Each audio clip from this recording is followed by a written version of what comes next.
Pour les gens utilisent souvent le mot ego comme un synonyme d'orgueil, j'ai l'impression. Mais quand je t'entends parler ou quand je lis ton livre, ce que je crois comprendre de l'ego, c'est que c'est le penseur, c'est la personnalité du penseur en fait, c'est le penseur qui croit qu'il existe vraiment avec sa mémoire, son éducation, etc. Pour moi, c'est ça l'ego. L'ego, étymologiquement, c'est moi, je. Je, moi, qui est moi. Qui est moi avant le mot et la pensée moi. Ça peut être une direction, hein, bon, dans la dynamique spirituelle des chercheurs spirituels. Là, il y a des courants, il y a des modes, et la grande mode, c'est chasser l'ego, ou un truc comme ça. Là. Bon, c'est une approche, peut-être qu'elle peut aboutir à quelque chose, mais quand on fait un ennemi de quelque chose, on le renforce, donc l'ego n'est pas un ennemi. Et l'ego n'est pas un problème non plus. L'unique problème, c'est le manque de conscience, le manque de clarté, le manque de conscience et de lucidité sur ce que représente l'ego et comment ça s'articule. Moi, je est structuré par rapport à toute une série de mémoires, de souvenirs, et on rentre dans la définition. Et l'ego, comme tout d'ailleurs dans l'univers, peut avoir un versant positif comme il peut avoir un versant négatif. Donc cette chasse à l'ego, ou alors ces raccourcis que les gens prennent, ah c'est l'ego, et puis voilà, c'est réglé, comme si c'était voilà, quelque chose... Mais qu'est-ce que l'ego? Vraiment, c'est vrai, c'est une bonne question. Qu'est-ce que l'ego? Et ça peut éventuellement guider, inviter à aller au centre. Qu'est-ce que l'ego? Si étymologiquement l'ego c'est moi-je, qui est moi, qui est je? Qui suis-je? C'est cette question philosophique qui est un koan, qui peut propulser potentiellement l'être qui l'empoigne d'une manière ferme mais joyeuse, en règle générale. C'est un jeu, hein, c'est un jeu de découvrir qui est je, ou de découvrir que je n'est peut-être pas ce que la pensée en fait, et que derrière cette notion de jeu, l'universalité est là, latente, et que voilà, l'ultime jeu, on pourrait parler de l'ultime jeu, qui anéantit le jeu moi-je. Moi-je est relatif. Moi, je suis cela par rapport à toi qui est ceci. Par rapport à cela qui est ceci, cela. Mais au-delà de ce moi-je, il n'y a qu'une unité infinie qui se manifeste dans une diversité. Et évidemment, moi-je est à ce niveau de supraconscience réalisé. Le moi est dissolu, ou plutôt, plus exactement, est perçu pour ce qu'il est réellement. Une pensée, une idée. L'idée d'être n'est pas être. L'idée de soi n'est pas soi.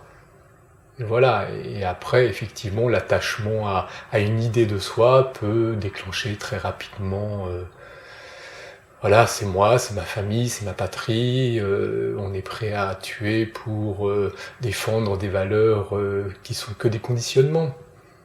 Et c'est des strates, disons, des niveaux de conscience qui peuvent éventuellement être des supports pour comme une échelle pour monter et réaliser le niveau de conscience ultime qui anéantit toutes ces strates, puisque au bout d'un moment, la famille, la patrie font partie d'une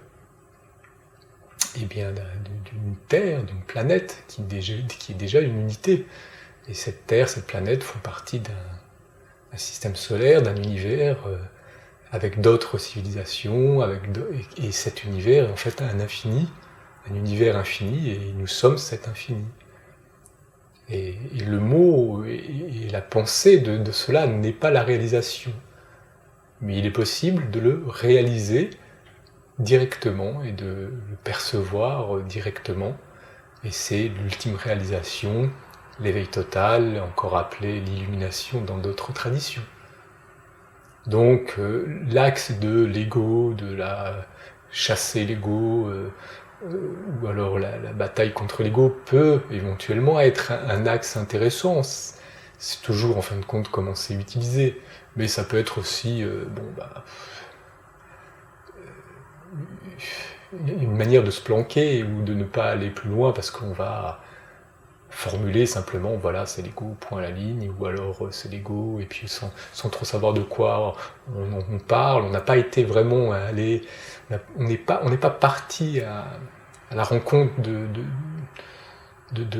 cette interrogation. Qu'est-ce que l'ego? Qui suis-je? Qui est moi, quoi. Du coup, on peut dire que c'est à la fois le chemin et l'obstacle. J'ai l'impression que c'est vraiment le cœur de cette question pour l'éveil, non? C'est marrant, il y a une petite mouche. C'est l'effet de l'éveil. L'attirance. C'est la mouche de l'éveillé. Je l'ai domptée. Pardon. J'ai l'impression que cette histoire d'ego, c'est vraiment au centre. C'est vraiment la clé ou l'obstacle pour l'éveil. Ça peut, si on... Enfin, c'est toujours pareil, ça dépend... L'éveil peut survenir d'une infinité de manières. Donc, tout dépend après de l'individu, du tempérament, de sa manière d'aborder. Et ça, oui, ça peut être un obstacle et ça peut être aussi le tremplin. Mais l'ego n'est pas un problème en soi. C'est encore une fois, c'est pas l'ego, c'est le manque de conscience qui devient tout le problème. Pour tout d'ailleurs, les gens souvent prennent des raccourcis, mais c'est le manque, c'est l'élévation du niveau de conscience qui peut permettre de comprendre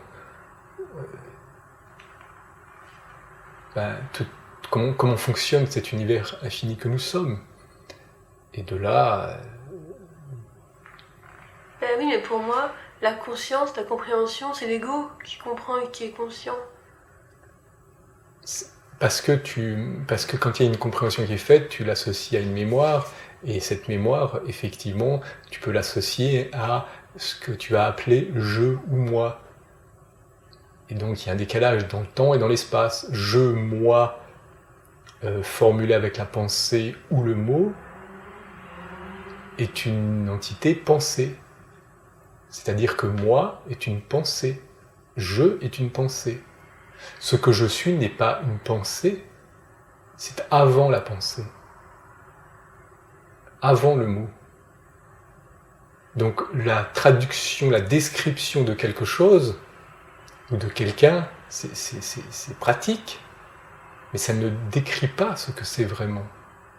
Et la description ou le mot infini, ou la description qu'on pourrait tenter d'en faire, être tenté de faire de l'infini, est forcément fausse. Et c'est parfait. Il n'y a pas de lutte en vrai dans tout ce système. Encore une fois, dans le milieu spirituel, il y a beaucoup de batailles, de luttes, de guerres. Il faut se battre contre ceci, contre cela. Non.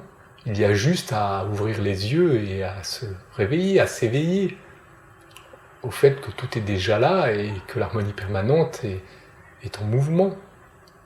Et que nous sommes cette harmonie permanente. Et que l'ego fait partie du processus. S'il n'y avait pas besoin d'ego, c'est un contraste. C'est-à-dire, la chose pensée est un contraste par rapport à la chose réelle. La chose dite est un contraste par rapport, pour faire une différence. Mais ce qui est, nous ne pouvons pas être limités à une définition. La définition sociale ou ce que l'on veut de soi, ça peut être pratique dans un contexte et dans le monde relatif. Et c'est une bonne chose, cette définition. C'est pour ça que, quelque part, je dis que l'ego n'est pas du tout un problème, et que ça peut être utilisé. Moi, William, avec... voilà, ça crée une histoire, ça crée une référence auquel les individus peuvent se référer, justement. Mais c'est un petit peu... c'est dans le relatif, quoi. Ce n'est pas l'ultime vérité. L'ultime vérité, c'est qu'il n'y a pas de William ni de moi. C'est qu'il n'y a que cette unité infinie qui s'exprime sous une forme ou sous une autre. Et c'est aussi vrai pour ce que l'on va définir comme moi, William, que pour toi, que pour les plantes, tout ce qu'on va définir n'est que l'expression de cet ultime un et infini. Et le mot un et les mots un et infini ne décrivent pas ce que c'est. On peut encore rester scotché à la pensée un et infini, ou au mot un et infini. Et pour vraiment le découvrir et le réaliser, eh bien, il y a un processus qui se fait que c'est avant, on est en amont. La réalisation se produit avant le mot et la pensée. C'est une perception directe de cette réalité, d'être l'unité infinie, ultime et éternelle que nous sommes. Et ça, c'est la vérité fondamentale. Et après, il y a l'illusion, mais charmante et utile, du relatif, qui nous permet là, par exemple, de communiquer. C'est bien, on communique. Il y a des mots, des pensées, des paroles, des échanges d'idées, c'est bien. Ça peut aussi créer un champ... ben voilà, on peut faire l'amour ou la guerre, à nous de choisir, hein, si tant est qu'on ait le choix. Mais à un moment donné, c'est ce qui crée cet infini qui se manifeste et qui peut ressentir ce que c'est que de vivre. Sinon l'infini est et sera toujours, mais la conscience ne peut pas jaillir, et la supraconscience ne peut absolument pas jaillir s'il n'y a pas de relatif. Donc, le relatif et l'absolu ne font qu'un, l'ego et le non-ego ne font qu'un, et sont l'expression d'une harmonie permanente et constante, l'harmonie universelle, et le seul vrai problème, si c'est un problème en vrai, mais c'est le manque de clarté, de lucidité, de conscience, qui peut potentiellement élever l'individu à la supraconscience de cette réalisation ultime d'être l'un et l'infini éternel. C'est ce que nous sommes. Et nous sommes potentiellement la conscience de cet un et infini éternel. Ça peut être un privilège sous un certain angle, et puis sous un autre angle, ce n'est rien. C'est tout, et c'est rien. Et nous sommes ce tout et ce rien qui ne sont qu'un. Voilà, encore une fois, on franchit vite la limite des mots, on en arrive au paradoxe, et la vérité, doucement, la pensée peut comprendre qu'elle ne peut pas comprendre, quoi. Il y a quelque chose en nous qui peut comprendre que la pensée n'est pas l'outil pour percevoir ça. Elle peut être un véhicule, mais à un moment donné, on abandonne le véhicule, et la parole, c'est pareil. Ça peut être un véhicule, et à un moment donné, on va au-delà de la pensée et de la parole, et on commence à ressentir. Et le ressenti ne suffit pas. Le ressenti est très bon, hein, c'est une très bonne chose. Mais il est possible d'aller dans un ressenti ultime, dans un ressenti poussé à un apogée. Faut que je fasse attention, faute de français. C'est un apogée qui... Soigne ton ego quand même. Ah oui, c'est mon image. Et oui, les éveillés, ça y est, les gens se disent, ça y est, il est éveillé, il n'a pas d'ego. Mais comment c'est possible ? C'est pas possible. C'est absolument impossible. Moi, comment, s'il n'y avait pas d'ego, la personne m'interpelle et va dire William, William c'est bien une référence à moi, je. Et l'ego n'est pas un problème en vrai. L'ego c'est l'inconscience qui devient un problème. Parce que tout d'un coup, l'identification à ce moi-je peut faire n'importe quelle idiotie, parce que l'idée d'être est dominante sur le fait d'être. Mais lorsque l'individu retourne à sa sensibilité ultime, et qu'il est, et que finalement c'est un petit peu comme un acteur qui jouerait dos au public et tout d'un coup il se rend compte qu'il est dos au public, il se retourne et, il se met... et voilà, tout est en ordre. Je dis, tiens, ça fait 10 ans que je joue dos au public, je me suis même pas rendu compte, et tout d'un coup il se retourne et il est face au public, et ben voilà, mais rien n'a changé, quoi. C'est juste lui qui d'un coup il a fait volte-face et il s'est rendu compte, il s'est réveillé, quoi. D'un coup, Encore faut-il que le public soit pas dos à la scène non plus. Ah oui. C'était compliqué tout ça. C'est une image, hein. C'est encore des images, mais ces images sont juste des invitations à aller découvrir cette ultime vérité qui est en toi, qui est en nous. C'est là, caché tout au fond de nous, comme le dit le maître Yarel dans sa merveilleuse chanson, et c'est vrai, c'est tellement là, caché là tout au fond de nous, caché et en même temps totalement accessible. Et pour accéder à cela, il est juste et sage parfois d'anéantir toutes nos idées reçues, nos paradigmes. Encore une fois, merde. Internaute, ils vont dire, il fait que des fautes de français. Voilà, je sais pas si c'était clair, mais voilà la notion d'ego. Mais c'est surtout pour que les individus soient attentifs, parce que voilà, après c'est la grosse chasse à l'ego, ils se mettent là, ils disent, il faut pas que j'ai d'ego, Bon, en général ça marche pas, ils se disent, il faut pas que j'ai d'ego, ça veut pas dire grand chose. De toute façon, celui qui dit il faut pas que j'ai d'ego, c'est l'ego. Oui, ça part en fin de compte de la pensée. La pensée nourrit la pensée, et l'ultime vérité est en amont, avant la pensée. Et le je est une pensée. Je suis est une pensée. Le fait de le dire passe par la pensée je suis. Et il existe un je suis sans pensée. Et c'est l'être absolu, l'ultime réalisation.